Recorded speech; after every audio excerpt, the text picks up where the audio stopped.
All right, class. You should have completed Unit 3 classwork number 3 at this point.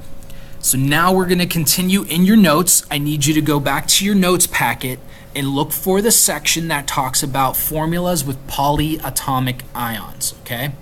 So you'll find that the page before what we were taking for your transition metals. All right.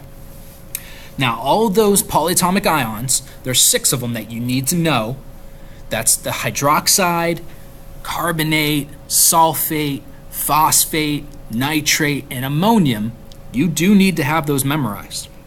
You're going to have some quizzes on them. They're going to be on your test. They're going to be on the SOL. So you definitely need to know them so that you can use them.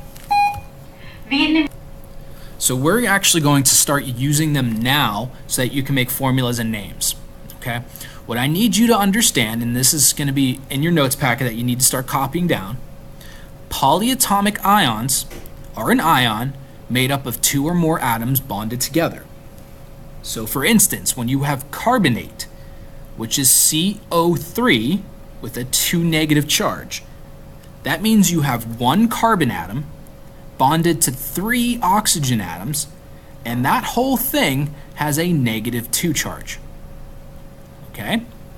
Now the thing that's going to get you for polyatomic ions is you do the exact same stuff that you've been doing. You balance your charges, you stick them together and write your formula.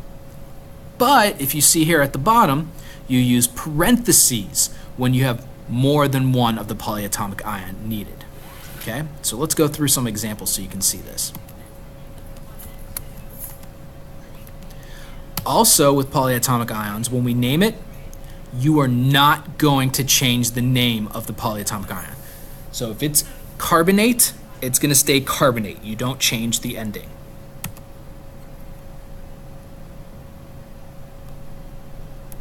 Okay, so let's do magnesium and hydroxide. Okay, hopefully you're starting to remember these polyatomic ions, so you don't have to keep looking at your pink sheet or your flashcards. But if you need to, pull them out every once in a while so you can go back and review that information. So, the first step is magnesium.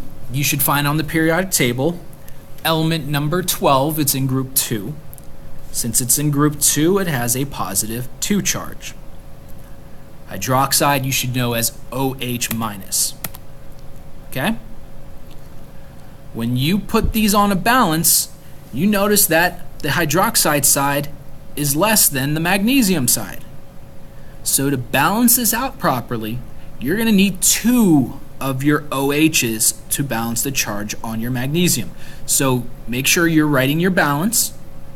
Make sure you put 1 magnesium on the left and you're putting the 2 OHs on your right. If you need to pause the video so you can finish writing that. Okay.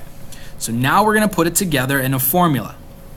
Well, notice in this formula, there's a parenthesis around your OH. That's because we're showing that that 2 belongs to the O and the H. If you only had a 2 on the H, there would be 2 H's but only 1 O. So this is kind of like math class where that 2 gets distributed to the O's and the H's. All right. Let's do one more example. Let's do aluminum and carbonate. So in the box, you should set up your balance, and I want you to write in the charge for aluminum, and I want you to remember what carbonate is and write it in as well. You can pause the video so that you can do that. Okay, hopefully you remember that aluminum's in group 13, so it's a positive 3. And then hopefully you remembered, if you didn't have to look at your pink sheet, that carbonate's a CO3 with a 2 negative charge. So if you didn't have that part, make sure you fix it. Then you need to start balancing them. So you're going to have to do some back and forth, and you're going to make sure that you add more carbonates to the right side.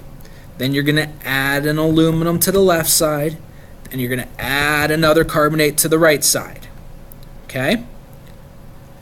Now, when you end it, you'll end up with 2 aluminums and 3 carbonates. Now notice that inside the parentheses you have CO3. That 3 on the oxygen is part of carbonate. You cannot change that number ever. Okay, so that whole thing goes in parentheses because that is what carbonate is. That 3 on the outside of the parentheses tells you how many carbonates you had to use to balance with the aluminums. Okay, so that's your final formula for that. And then we can even name it. It's pretty simple. Al is called aluminum, so you just write aluminum. And then CO3 is carbonate, and that's it. You write carbonate. So it's called aluminum carbonate. You don't have to change any of the endings, you just write it down. All right, so at this point, you can go to classwork number 4. It's called Balancing Charges with Polyatomic Ions and Transition Metals. And I'll show you a couple problems there so you can get started and you can complete that assignment as well.